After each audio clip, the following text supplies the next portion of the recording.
अस्सलाम वालेकुम नाजरीन। डोनाल्ड ट्रंप पीछे रह गया है और यूरोपीय यूनियन ने अब ड्राइविंग सीट संभाल दी है।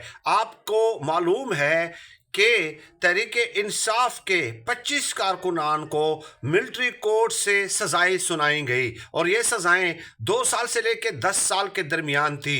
चुनांचे रात गए यूरोपीय यूनियन ने ऐलान किया है कि अगर ये सजाएं वापस ना ली गईं तो पाकिस्तान का जीएसपी स्टेटस हम मनसूख कर देंगे। ये बहुत बड़ी डेवलपमेंट है। यूरोपीय यूनियन अब तक खामोश था, 1.5 साल से इंसानी हुकूक की खिलाफ वर्जियों पे खामोश था। इसकी वजह यह थी कि वो जो बाइडन इंतजामिया के जाने का इंतजार कर रहे थे। अब डोनाल्ड ट्रंप आ गए, उन्होंने देखा कि उसने भी चढ़ाई कर दी है, तो हम पीछे क्यों रहे। लेकिन डेवलपमेंट बहुत बड़ी है।